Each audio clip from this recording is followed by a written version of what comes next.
questions you should ask when seeking employment when you have ADHD.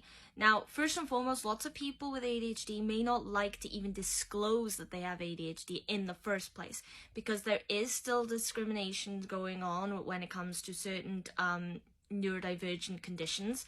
Or sometimes if it's not discrimination, then it might just be misconceptions, in which case it's not like the employer or your colleagues actively are trying to belittle you or make you feel bad or make you feel isolated, but they perhaps are trying to, from their point of view, trying to be really accommodating and really kind and sympathetic and supportive, but actually going about it the wrong way because they don't actually understand the condition, only from, or all they know might be from misconceptions that they've heard mixed in with some truth. So it's hard to kind of like differentiate between those two, to separate them. And honestly, if you have ADHD and you're entering a new job or new workplace, you don't want to be spending most of your time trying to correct all the people around you about where they're going wrong and where they're going right.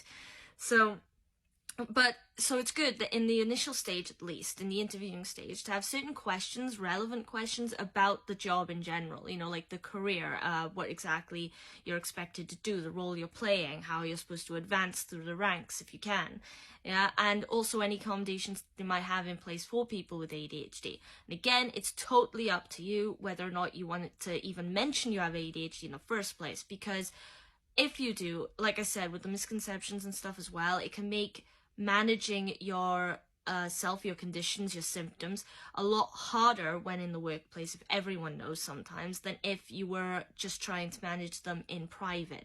So it's kind of good also in the interviewing stage that with the questions you're asking, try to gauge almost subtly or secretively how well the job or the role will suit you and your symptoms and your conditions. Basically try and pinpoint what symptoms or conditions might be affected negatively through the role that you're being offered, because then you can decide afterwards, am I willing to put up this? Or if there's just one or two negatives, then maybe you're thinking, right, there's more pros than cons, I'll go for the job.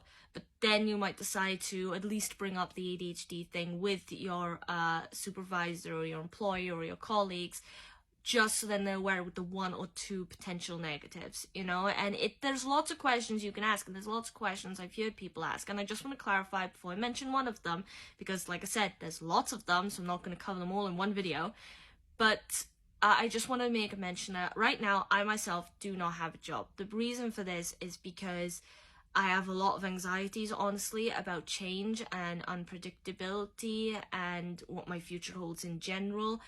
And if I go into a work placement, I really want it to be a place where I have a lot more freedom or almost creative control, I suppose, like where my time will be much more flexible because of how schedules work for me or how deadlines work for me and what triggers me in terms of my emotional dysregulation or when I feel overwhelmed. So at the moment, I'm actually trying to ideally become an author. So I'm writing a couple books.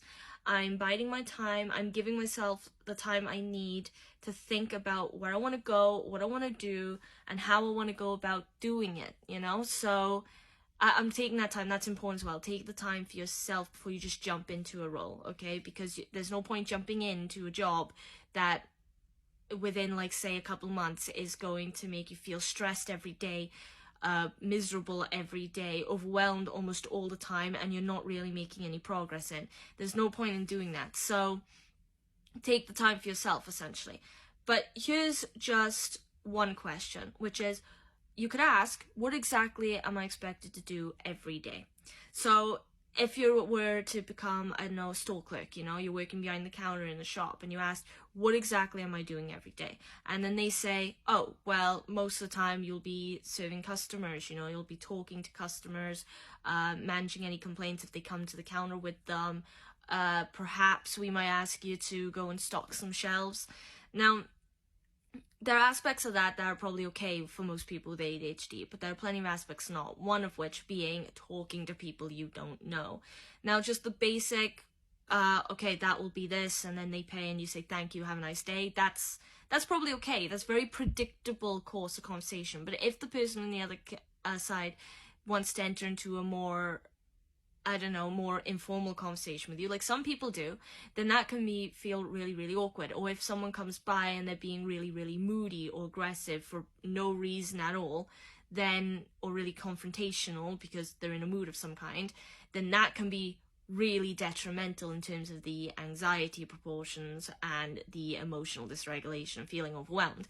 So perhaps if that's what you're going to be doing most of the day, and you know your biggest issue, one of your biggest issues with ADHD is your anxieties when it comes to talking to people you don't know, then initially perhaps that job isn't for you, and you need to find something else that where what you're expected to do every day suits you and perhaps takes you away from having to deal with people you don't know or will not be seeing every day. Because at least with colleagues, you know, you'll be seeing them every day. You can get to know them over time. But, like you would in school. But if it's always going to be new people at the counter, then there's not going to be any form of predictability for you, or routine, essentially, where you can just sort of let yourself fall into that and you don't have to think too much. So this is the thing.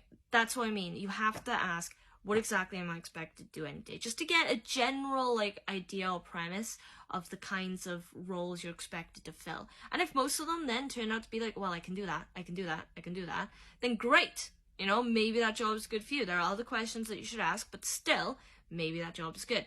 Now, that's what I wanted to just mention as a start in this video, because like I said, there are quite a few questions and I feel like each of them deserve their individual attention and detail when talking about them, so I'm going to be covering them one at a time. But yes, but in this one, this is all I want to say. So if you like the video, please leave a like and follow me on TikTok.